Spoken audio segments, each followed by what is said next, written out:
প্রিয় প্রবাসী ভাই বোনেরা, আসসালামু আলাইকুম। আপনাদেরকে একটু জরুরি সংবাদ শেয়ার করতে চাচ্ছি। আমাদের কালকে একটা মিটিং ছিল পররাষ্ট্র মন্ত্রণালয়ে। পররাষ্ট্রমন্ত্রী ছিলেন, স্বরাষ্ট্রমন্ত্রী ছিলেন, আমি ছিলাম, আমাদের পাসপোর্ট অধিদপ্তরের কর্মকর্তারা ছিলেন এবং সংশ্লিষ্ট সরকারি অফিসের সবাই ছিলেন আর কি।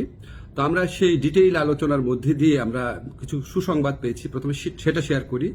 সেটা হচ্ছে আপনাদের পাসপোর্টে খুবই সমস্যা হচ্ছে, এটা আমরা জানি। এমআরপি পাসপোর্টে পাওয়া এই 15 ডিসেম্বর থেকে আপনারা এমআইপি পাসপোর্ট পাওয়া শুরু করবেন এবং পরবর্তী 3 সপ্তাহ থেকে 4 সপ্তাহের মধ্যে প্রত্যেকে যারা আবেদন করেছেন এমআরপি পাসপোর্ট পেয়ে যাবেন। তো প্রথম প্রায়োরিটি দেওয়া হচ্ছে সৌদি আরবে এবং মালয়েশিয়াতে আমাদের যে ভাই বোনরা আছেন ওনাদেরকে, এবং এরপর আপনার যেই সমস্ত কান্ট্রিতে ডিমান্ড বেশি তাদের ক্ষেত্রে একটু প্রায়োরিটি দিয়ে এই সমস্যাটা 3 থেকে 4 সপ্তাহের মধ্যে সমাধান করা হবে।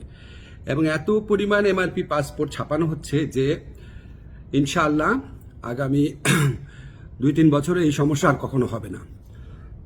এখন আপনাদের একটা অনেক সাফারিংস হয়েছে, অনেক কষ্ট হয়েছে, এটার জন্য অনেক ধরনের হয়রানি হয়েছে, সেটার জন্য আন্তরিকভাবে দুঃখিত। তবে ভাই বিনয়ের সাথে বলি, এই প্রবলেমটা সলভ হয়েছে বিগত ফ্যাসিস্ট সরকারের আমলে।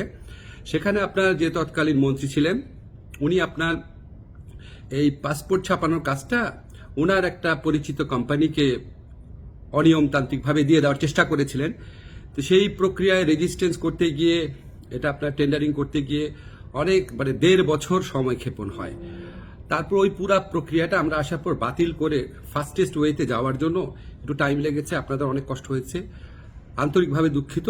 তবে ইনশাআল্লাহ 15 ডিসেম্বর থেকে পাসপোর্ট পাওয়া শুরু করবেন আপনারা, এমআরপি পাসপোর্ট।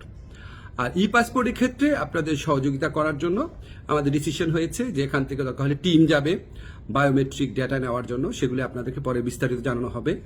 প্রবাসী ভাই বোনদের জন্য প্রতি আমাদের অনেক দায় রয়েছে, অনেক কাজ করার ইচ্ছা আছে, কিছু কিছু চেষ্টা করছি। আরও কোনো কাজে অগ্রগতি হলে আপনাদের জানিয়ে দেব। আপনারা আমার জন্য দোয়া করবেন। খোদা হাফিজ।